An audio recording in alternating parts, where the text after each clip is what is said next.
Welcome to the I Work For Him podcast. I'm Michael Miracle, producer of the I Work For Him radio program, the voice of the faith and work movement. Our mission is to transform the workplace of every Christian into a mission field. What does that look like in your workplace? Let's find out right now.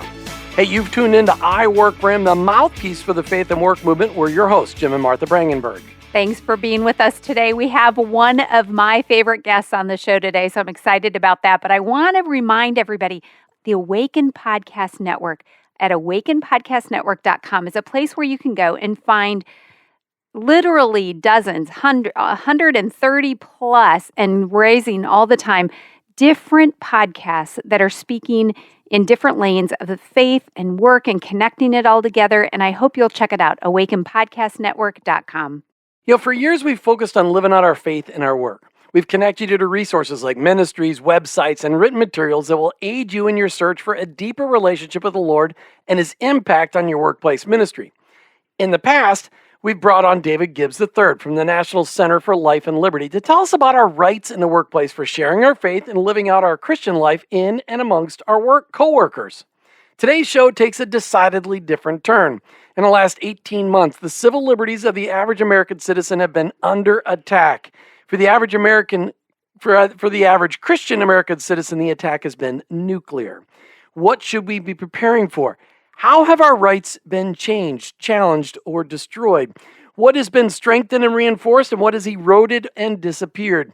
David Gibbs III has graciously agreed to come back on, despite his last comment to me as being a dinosaur when I told people to get out a pad and paper. So get your pen and paper ready, your iPad or other digital device, because David's going to be giving you a huge encouragement today, along with some valuable tools and information. You got to have to write it down in some form or another. David Gibbs, welcome back to I Work For Him.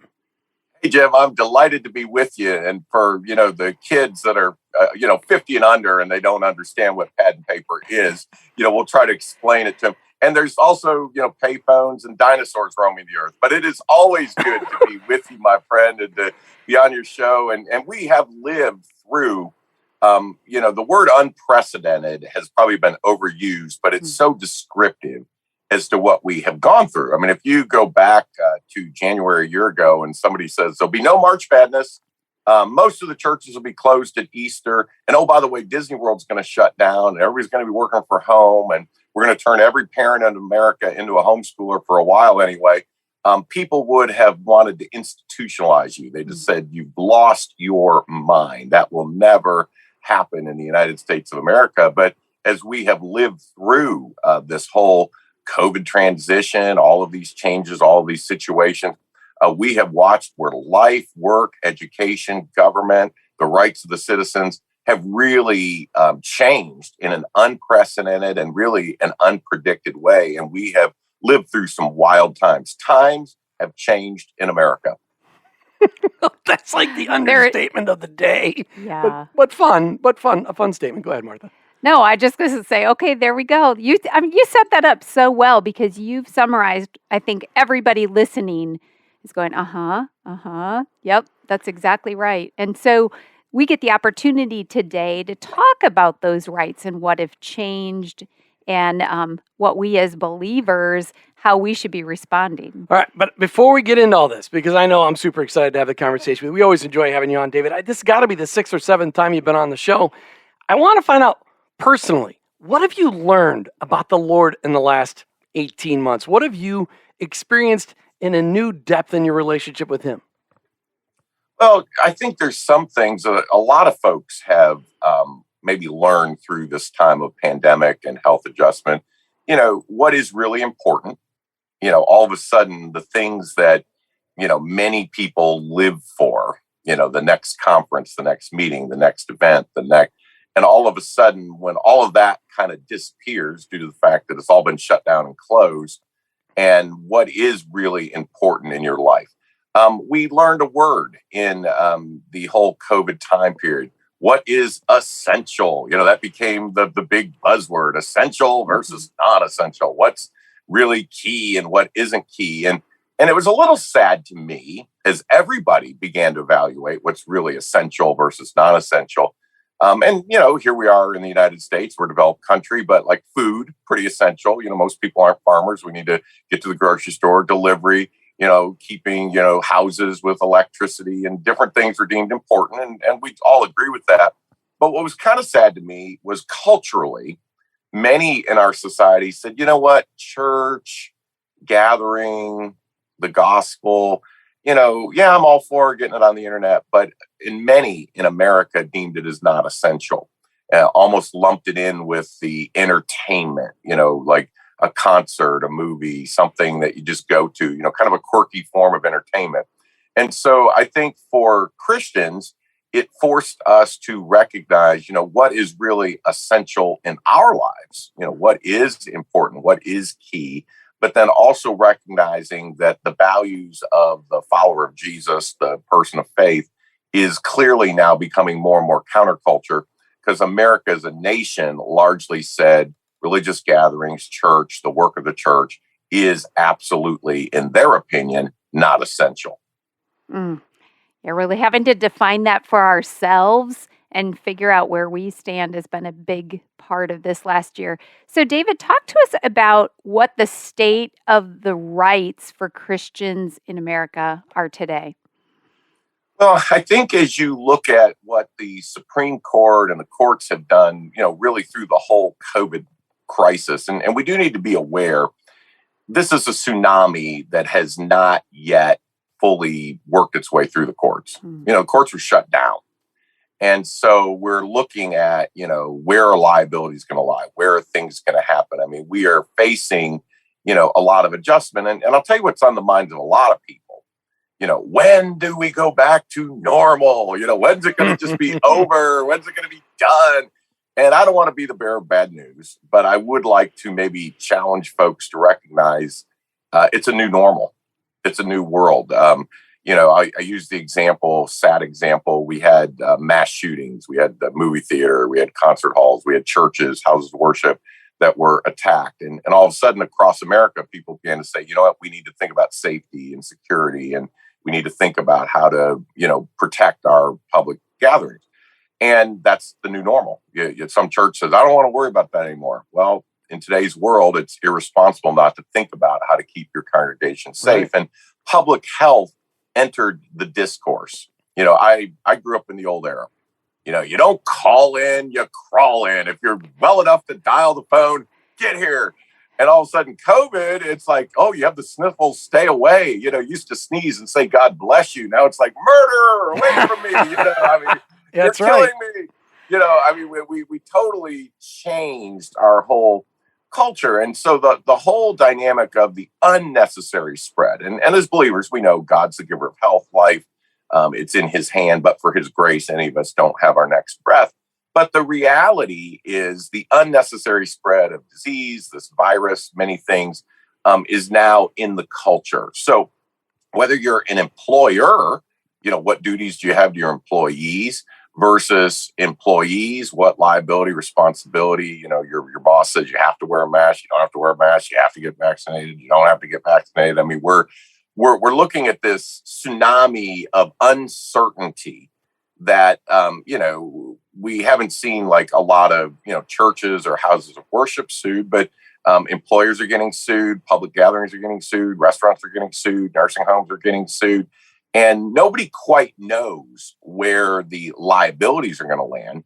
And then when it comes to rights, we did watch our Supreme Court basically summarize this, that the government can essentially, in the name of public health, do whatever they want, as long as it looks like they're being fair about it.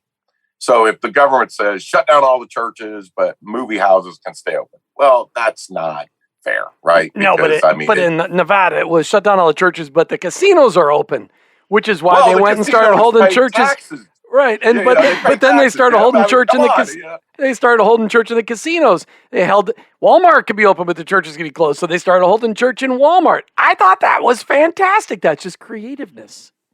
Well, and the long story of all that is the Supreme Court said no. If you're going to let similar secular businesses stay open, you have to let churches stay open. But there was a sad part to this, and this is where the Supreme Court is kind of divided. some of the Supreme Court justices said, well, no, religion, First Amendment, it's important. It's our first freedom. We need to give it a little extra protection. But the majority of the Supreme Court said, no, we're going to treat it like everything else. So basically, instead of super constitutional protection, the concept of fairness is what got handed down. So if you shut down all the businesses, you can shut down the churches. And for many, I think that was a little bit of a shock. I think there was still in culture some thinking that, and again, this is whether you're Catholic or Baptist or Jewish or whatever religion, that, somehow in America, the First Amendment gave religious gatherings a little extra status. And unfortunately, fairness is now the new standard under the Roberts Court. And so that was an adjustment where a lot of people were working through it. Now, from a church perspective, I will say this too. Many pastors and many ministry leaders are facing the challenges of the people in the congregation. The biggest divisions right now are not government actions against employers or against ministries. The biggest issues right now are the people themselves. Well, and you really got... hang on to that idea. The biggest issue being the people themselves. We're talking with David Gibbs III from the National Center for Life and Liberty. Check him out online, ncll.org, N as in Nancy, cll.org. We'll be right back. Let's face it, there's only so much you can accomplish in a day, right? As a busy leader, countless distractions are vying for your time. And making it harder is that these distractions are often important things, but maybe not the best use of your time or passions. You need help living out your God-given purpose, and thankfully, our friends at Belay offer just that. Belay, an innovative staffing solution with over 10 years of experience, has successfully matched thousands of organizations with part-time virtual assistants, bookkeepers, and social media strategists. With Belay's help, you can delegate to someone who has the skills to execute faster and more efficiently, leaving you to do what only you can do. Fulfill your purpose and be the faithful steward you are called to be. To learn more, just text 4HIM to 55123. Again, that's the number 4HIM to 55123. Hey, welcome back to I Work For Him. As we're talking today with David Gibbs III from the National Center for Life and Liberty, ncll.org. David's been a many-time guest on I Work For Him as we talk about the rights of Christ followers as it impacts their work, but we're talking about really what rights have eroded over the last year and a half during the COVID time. David, right before the break, you're talking about that the problem in the churches isn't the churches, it's the people. What do you mean? Well, the issues that employers are facing, that pastors are facing, that managers are facing, is there's really three distinct camps of perspective in the COVID world. And I'm being a little extreme here, but let me explain them. Number one are what I call the very fearful. Okay, these are the folks that are fearful of dying. That they think you can't do enough. I mean, they want double layered masks. They want little bubble suits. They want oxygen tanks. They're at that end. Okay, they really feel like you need to do everything you can.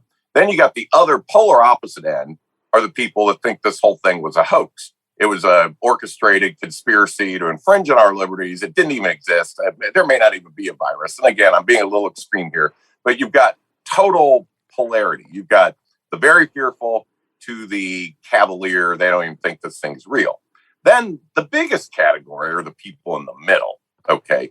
And they run the gamut a little bit, but they're along the lines of like, well, yeah, it's a virus. And yeah, for some people, it's pretty bad. And we do need to be careful, but we got to make sure that our cure isn't worse than the problem and, killing businesses, killing ministry. How do we balance it? And those are what, they call themselves the reasonable middle, but they can tip towards either end a little bit. And as you're a business leader, as you're a manager, as you're a pastor, as you're working on these issues, you got all three groups. Yeah. And you sit there and say, okay, we're going to do this. Well, you just immediately ticked off some of them. I mean, if you say, we're not going to require masks anymore. Well, your freedom right wingers are going to go, oh, finally, all this nonsense, that communist thing around my mouth is gone. And then your people over there that are fearful are like, you're going to kill me? You don't love me anymore? You know what? And so the complexity of perspective. Well, And so, it's never been an easy job being a pastor, though, or a leader of a church. I mean, they just found a new topic to give them a harassment over. I mean, that's always been a really tough job. well, but here's what I have found, Jim, and at least encouraged the leaders to think about is how do you make room for everybody? So if you can create, safe space, even employees, if you're a manager, you say, look, if you're really very worried, here's going to be a wing of our call center. Here's going to be a wing of our offices. Here's going to be our, COVID, sanitation, mass, everybody's going to, and make it a little more, give the people options. I think where leaders get in trouble is they try to force one perspective on everybody. And if you can balance, and again, if you don't care, if you say, well, I want to run off all these people, well, you can certainly do it. But most churches and businesses right now are struggling to get employees. They're struggling to keep members. I mean, as I'm looking across the nation, big churches, what fellow I was talking with in Pittsburgh, I mean, he's running 4,000, they're running 3,000, and they're hoping to get it back. And somebody says, well, that's still a really big church. Well, it is, but I mean, there are 1,000 people gone, and that's budget and buildings and perspective. And so a lot of congregations are trying to figure out who's coming back. And then what does the money look like? Some businesses have had record profits because expenses were way down, electric bills down and travel's down. And then there was a lot of government money getting put into the economy, and that's not sustainable for the long haul. So a lot of people are trying to figure out, what does my budget look like? What does my business, forecasting, predicting, it's all a changing paradigm right now. But the toughest challenge is for a lot of these business leaders is getting people to want to work. Some folks are making more money staying home than they are coming to work. Right. But then also, how do you make them feel safe, protected?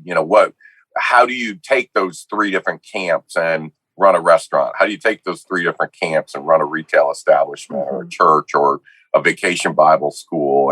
And so that is going to be the challenge for leaders going forward, giving a certain level of safety and security, but also balancing some reasonableness into it. All right, so let's drive the conversation back to the workplace. Yeah, so what about the Christian Americans' rights at work? What's been affected there? Well, let's use the word Christian American. Hasn't really changed much. Okay, your speech rights, your religion rights, but let's jump over to COVID. It's really a health preference for most people.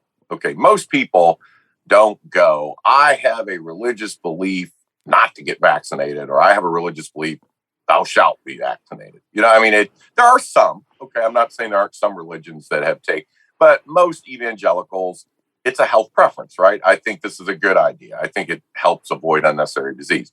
I think it's a bad idea. It might hurt fertility or cause issues in the future. They call it the Agent Orange mindset. They slathered those Vietnam vets with Agent Orange to keep the mosquitoes off. Seemed like a good idea at the time. We found out it wasn't a good idea. So they're concerned about, what does the long-term effect of these things. But a lot of that deals with preferences.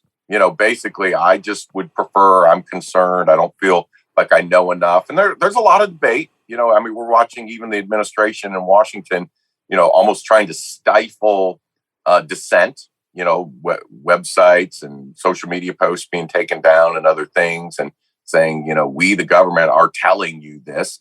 And I think that's a little unhealthy, quite honestly. The fact that think we're it's watching, a little unhealthy. He's so kind. Well, A little unhealthy.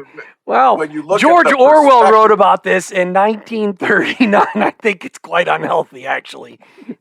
He called it. And the point is, Jim, if you'd have said this program is on the dangers of vaccination, which I'm no expert and would not be the one to do that, but if you did that, you could get blocked from social media sites. We're living in a world where dealing with some of these, topics that are not in the approved category, we're maybe not moved to China's level, but we're watching more and more censorship where the government is deciding, this message is just too dangerous for the American people to hear.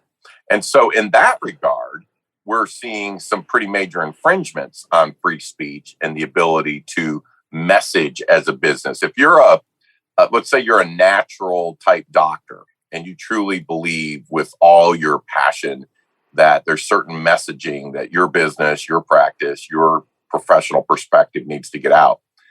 Their rights are being trampled right now. That if you are out of sync with the approved messaging, let's use an easy example.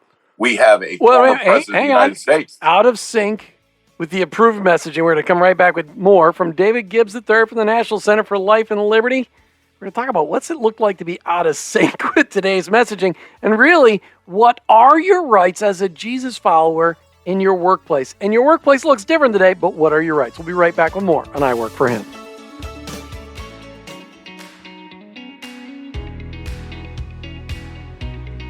I know how you can stop wasting 70% of your work week. You heard her right. Ask yourself, you finish your work week feeling like you should have gotten a lot more done? Ever feel like you need to accomplish more to grow your organization but have nothing left to give? We've all been there. But to reclaim 70% of your work week, you need to learn to focus on purpose-driven productivity rather than profits in order to be successful. So we're sharing a free productivity guide from Belay, the modern staffing solution with part-time virtual assistants, bookkeepers, and social media strategists. It's a compilation of their most tried and true resources for fulfilling your God-given purpose every week. Just text for him to 55123 to get your free resource and reclaim your purpose today. Again, that's the number 4HIM to 55123.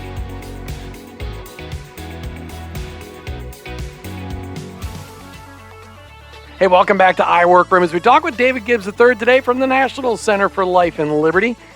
David, you were talking about these rights. We're talking about being out of sync with approved messaging. And really, as Christ followers, a lot of what we believe is out of sync today with approved messaging. And a lot of Christ followers, Jesus came to set us free. And it seems like freedom has been under attack. The freedom of speech, the freedom of expression. Some of it's gotten out of control. Some freedom of expression is embraced, and some freedom of expression is not embraced.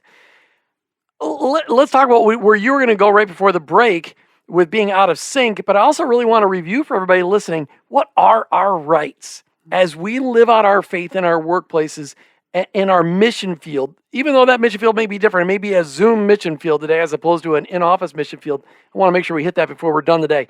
So go back to being out of sync. Well, we're watching where, a congressman puts up a message they don't like and they get suspended. Former president of the United States banned from certain social media platforms. So, this is not just a religious issue. This is a very strong, big tech government censorship model that if you express messaging we don't like, we're going to ban you. So Christians have to be smart. You're going to have to think about how you put your technology messaging out. There's a little fear. Churches got driven to the internet, and now the internet's censoring messages. It's a deadly combination. And we might actually have to go back to a little more person to person, house to house, friend to friend, pick up the phone and talk one person at a time. It's very efficient for me to go on Fox News and talk to a few million people at the same time. But the reality is there's gatekeepers that can control that. But if I sit down with my friend Jim or Marcia and say, let's have a conversation over coffee at your house or my house and let's talk, there's no way for the government to regulate that, ban that, or censor it, and we can talk. And so I do think we're going to have to watch while all technology is being thrust in our lives at ever greater levels. I joke the smartphones are smarter than the people. Let's be careful that we don't lose the one-on-one, the conversations, the ability to talk, because that is going to be, some of the strongest opportunities to minister. But in terms of your rights in the workplace, if you work for the government, they can't violate your constitutional rights. You have complete protection, First Amendment, free speech, freedom of religion. If you're in the private workplace... Wait a minute, hang on. You just get into the steamroll thing. We got to be able to ask the question. So working for the government, does that include school workers? People working in the public schools? Yes, public. You just qualified it. Public schools, yes. So it just depends on who owns and operates your school. If you're working for a private Christian school, that would be a different employer. But any government-operated school, even charter schools that are funded by the government, there can be a lot of protection and rights that are given to anyone that has a government employer. On the private side, we are watching some deterioration, okay? The Supreme Court came down with a very strong ruling expanding Title VII, which is large employers, that they basically said we are going to expand the non-discrimination standard that is based on sex or gender to homosexuality, sexual orientation, transgenderism. And so the large employers, which many of them, the Fortune 100 to 500, had already gone that direction, but many of them are, adapting and adjusting. So in that vein, that was a change. Small employers are not under that. Just so people understand, if you have 15 or less, you can still hire your brother-in-law. You can still pray with your employees. So small businesses are not under these standards. But there's always the shadow effect that occurs when large employers go one direction. The small employers feel pressured to go that way. Martha. I feel like now's a really good time for you to tell people, like, they might be thinking about their individual situation and just unsure and feel like their rights have been taken away. What can they do? Like, where's the best first step that they should take to find out more if this is something that they have been inappropriately silenced or kept from doing something? What resources do you guys have to offer, or where should they go?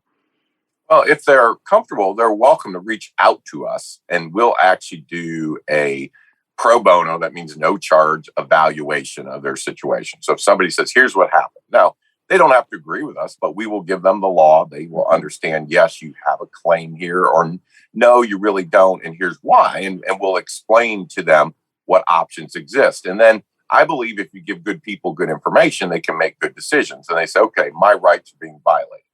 Well, do I take it to HR? Do I take it to my boss? Do I take it to court? And those are individual choices. Your rights may be violated, but you may not decide to pursue a valid claim.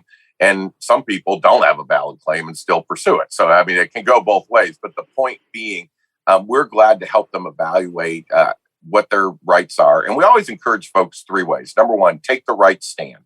That'll line up with the law. That'll line up with the facts. Number two, do it the right way. We're pro-life. We don't blow up buildings, right? That would be violent and, somebody could die. So the right stand the right way. But this is the challenge. And I have to guard against this in my own heart and life. And I know you all do as well. We want to do it with the right spirit because our spirit is our testimony. And a lot of times people may watch this interview and we'll try to give them a lot of good information. And they may not remember exactly what we said, but they'll remember the spirit of the conversation. And a spirit is what will be in your workplace. Sometimes we call it culture. But the reality is the spirit will stay with people for a long time.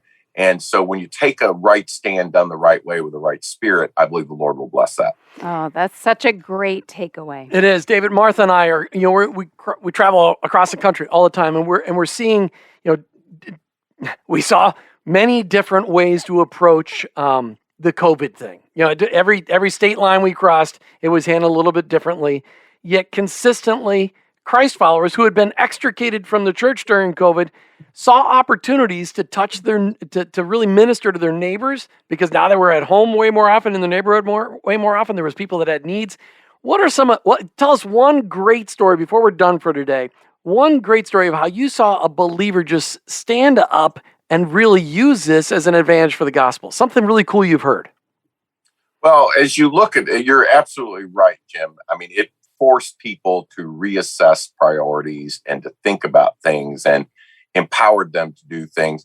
I think about the folks that are at home that got to know their kids at different levels, got to know their spouses at different levels. The pastors that, lazy pastor syndrome had to end, because now all of a sudden you had to do video. You actually had to reach out to folks, getting everybody all together in one spot. And the pastors that have come to me with testimonies of saying, I actually got to know my people. I got to see where they're at. I got to get involved in their lives. And all of a sudden I'm talking with somebody that I thought I knew and find out somebody on my church board doesn't even know Christ. How did he was talented. He was smart. And to actually then get to know them at the level where I got to pray and lead one of my board members to Jesus. And he said, technically, he shouldn't have even been a board member, but getting to know people. And I think sometimes breaking through the superficiality, right? We can do the handshake, the hello, but to actually find out where's your heart, where's your spirit, what do you believe? And I think COVID forced everybody to listen a little more than they were used to. Amen to that. And there's so much more we could talk about, but we're out of time. I really encourage you to check out David and his team at the National Center for Life and Liberty, ncll.org. David Gibbs III, thanks for being back on I Work for Him. Always my delight. God bless y'all. You've been listening to I Work for Him with your hosts, Jim and Martha Brangenberg. We're Christ followers. Our workplace, it's our mission field. But ultimately, I work for Him. Did you know that God has a calling on your life? It's true. He's called you to bring Jesus to the world. For some, that may look like a pulpit or a foreign mission field, but for most of us, it looks like a construction site, a cubicle, a hospital, or a classroom. Wherever it is that you work, live, volunteer, and invest, that is your mission field. To learn more about integrating your faith into your work and retirement, check out our books, I Work for Him, She Works for Him, and I Retire for Him, by going to iworkforhim.com/bookstore.